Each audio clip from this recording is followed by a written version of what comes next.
Bom, nós estamos recebendo já aqui a dermatologista Ilusca Dias. Doutora Ilusca, bom dia. Bom dia, tudo bem? Nádia, tudo bem. Vamos falar sobre um assunto importante. Muitos telespectadores estão aí à espera desse assunto, porque estudos comprovam que pelo menos metade da população masculina, a queda dos cabelos também preocupa boa parte das mulheres. E a calvície não é um problema exclusivo dos homens, não. Vamos ver na reportagem. Será mesmo que é dos carecas que elas gostam mais? Não dos cabeludos mesmos. Sei não, acho que não, né? Acho que depende. Depende do... Mulheres que gostam mais careca, mais... cabelo grande, agora tá na moda, né? Meio moicano. O comerciário José Ribeiro, de 55 anos de idade, depois dos 30, começou a ficar careca. De acordo com ele, a perda dos fios é acelerada pelo uso abusivo de tintura para cabelo. Hoje, ele assume a careca e os cabelos brancos. Ainda não tentou nenhum tipo de tratamento capilar e acredita que a calvície é hereditária. Tem um tio meu que ele morava no município de Caxias, que era o tio Manuel.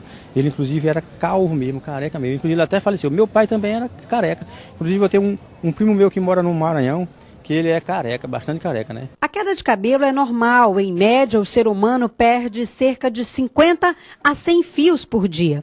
O tipo mais comum, que ocorre em 50% dos homens, é a calvície de padrão masculino. Acontece normalmente na fase final da adolescência e início da fase adulta. Mas quem pensa que a calvície atinge apenas as pessoas de sexo masculino, engana-se. Grande parte das mulheres também sofre com o problema.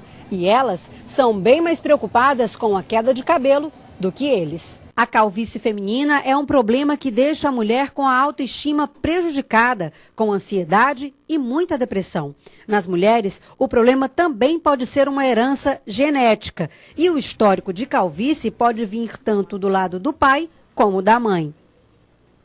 Bom, doutora Ilusca, começamos então com essa parte do fator genético, né? A herança do que você herda, aí, principalmente do pai, né? Já que atinge mais os homens. Isso é um fator muito forte para o surgimento da calvície? Muito forte. A partir da adolescência, a criança, o homem, especificamente na puberdade, já inicia, né, toda a metabolização, os hormônios.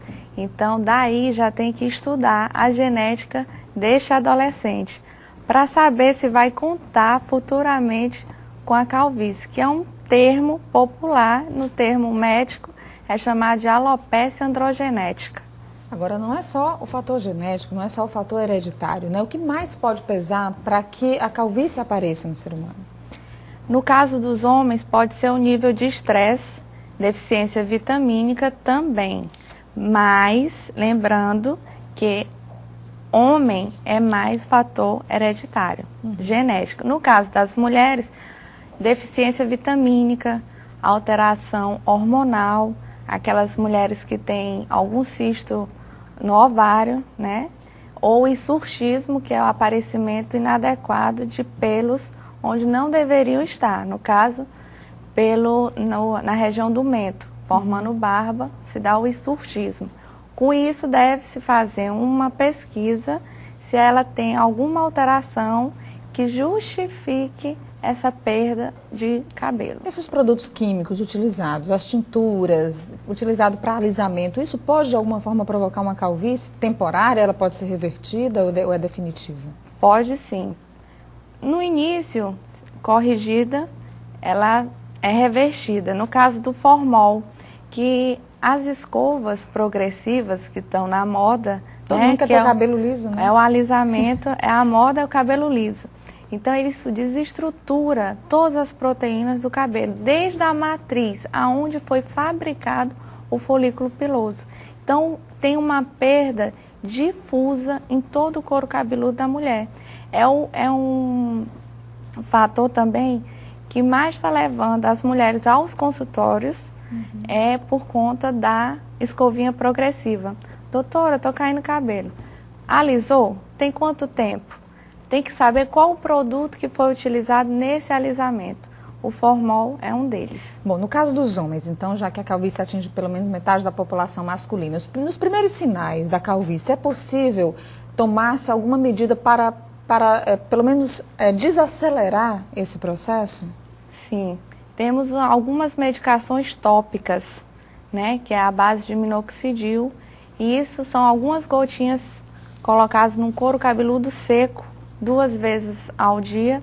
Isso vai desacelerando a queda e estimulando os novos cabelos nascerem com um retardamento do que deveriam cair, nascendo e caindo numa forma equilibrada. Agora, depois que o processo estabelece, aí não tem jeito. É mais difícil, mas a gente conta também com um remedinho, uma medicação oral, que é a finasterida. Inclusive, sobre a finasterida, a Maria do São Pedro quer saber, ela diz que o filho dela toma finasterida, quer saber se causa impotência.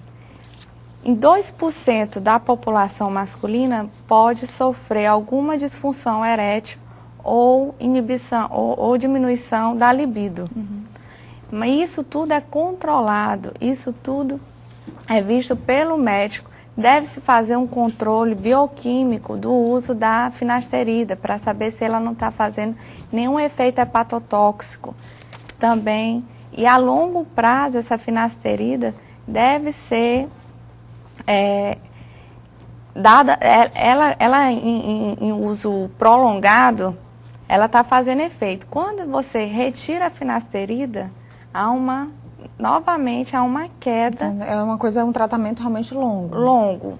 A Maria diz que depois de viver uma intensa situação de estresse, perdeu boa parte dos cabelos. Pergunta se é possível recuperar. Sim, dependendo de como é que está a calvície dela. Em todo o couro cabeludo, vai se fazendo um acompanhamento, no mínimo 3 meses, para ter uma resposta favorável. Tá? Nunca desistir antes dos 3 meses. Demora mesmo. Tem que ter paciência no tratamento, persistência. né? Persistência, ser disciplinado. Disciplinada. A outra Maria, aqui do Dirceu, pergunta se o uso de drogas pode acelerar o efeito da calvície. Sim. Drogas, no caso, quimioterápicas, drogas inibidores de pressão, inibidores de apetite e drogas ilícitas também, como álcool, né? Cafeína, pode entrar aí numa dosagem maior. Agora, para aqueles que já são carecas, doutora, porque tem muita gente que está assistindo a gente, mas eu já sou careca, já passei de todas essas fases aí que vocês estão falando. Existe o implante que pode ser feito? É uma alternativa, o implante da própria pessoa, o implante capilar? Exato, é válido o implante capilar, ou seja, é da própria pessoa. Aí sim, tem-se a manutenção desse implante também com medicações tópicas para fazer. Mas ainda é um tratamento caro, né? Ainda é um tratamento caro e não são todos os especialistas que fazem. Tá bom, nós conversamos hoje aqui com a doutora Ilusca Dias, que é médica dermatologista, falando sobre a calvície. Doutora Ilusca, muito obrigada por sua presença aqui com a gente, tá bom?